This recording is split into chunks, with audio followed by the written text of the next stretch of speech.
Good morning. I want to talk about PIDs, PUDs, and MUDs. What are they?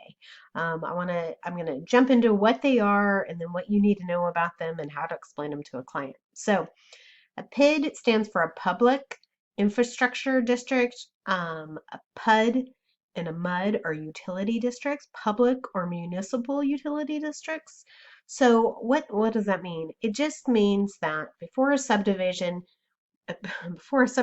can be built, infrastructure needs to go in. Pipes need to be put underground.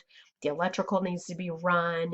The sewage treatment plant, the water system, all of that is infrastructure that has to be built for a community to be put in. And so what the developers will do is go to the city and say, hey, city, how can we get all this put in, but the developer doesn't want to pay the brunt of that expense. We want to push that expense off onto the homeowners who are eventually going to live here. And so they create these districts, and the district could be a subdivision. The district could be multiple subdivisions. It just depends on the developer and the city and the intention of that land. Like, what do they want to do with that land? What's the vision of the land? And that land has to be within city limits or in their ETJ, and the city is going to annex it to control it. So they decide, yes, let's build on this land. Let's go ahead and put in all this infrastructure, and we're going to charge the homeowner to cover that cost. So they essentially take out money, a loan, and to do it all, to pay for all the bills. And the way they pay it back is through bonds. And the homeowners are taxed well, usually a tax. It can be a property tax that is how they're paying it back. It could be 2 cents for every $100. It could be 3 cents for every $100. It could be much higher, much lower. It just depends on how many homes, what is the overall cost, what's the burden to that homeowner. But there's going to be a tax or there can be a fee. In the Central Texas area, there are very few MUDs or PIDs or PUDs. I think of them all the same way, as tax, or not tax, but feed. So sometimes they're not in your property tax, it's a fee. I really think I only know of one or two subdivisions around here that are that way. Most of them are property taxes. And you can tell if you go to the county um, tax assessor site for the county of where the home's located.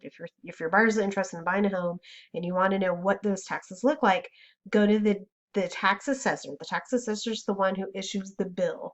So that bill is going to have a line item for every taxing entity that is charging that homeowner, property taxes. And you'll see a specific line for the MUD tax or the PID tax or the PUD tax. So, and it won't say PID or MUD, it'll probably say Utility District 32 or Conservation District or, something like that.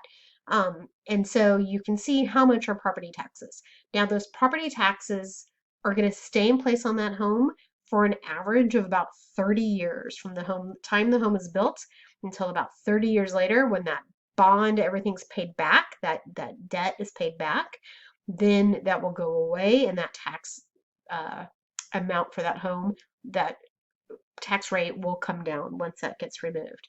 So how do you explain this to a buyer? You just say, buyer, there is a property tax. The current property tax rate is not 2%, but maybe 0.2%, 0.3%. They're all different, so I can't speculate. But just go look and see what it is. There should be actually an addendum, a disclosure that is provided for buyers of properties in these districts. Not all agents are good at doing that and providing it. You can get a copy of it from the title company, or you could probably look at other listings in that neighborhood and find that as an attachment in MLS. But it's a disclosure that says, hey, buyer, you should know that this home is taxed at a higher rate to pay back all this infrastructure. That's what it is. Do those taxes change? No. Does the form say it could change? Yes. Now, here's the thing. It can go down, it can go away, but if it's going to go up, it's going to require a vote, a majority vote of those homeowners. So I've never seen them go up. I've only seen them go away. And usually they're just going to be there for the lifetime that your buyer owns that home, because chances are the buyer is going to own the home 5 to 10 years. And so it's going to be there for that 5 to 10 years. Okay, I hope that helps explain it all. I will see you guys soon. Bye.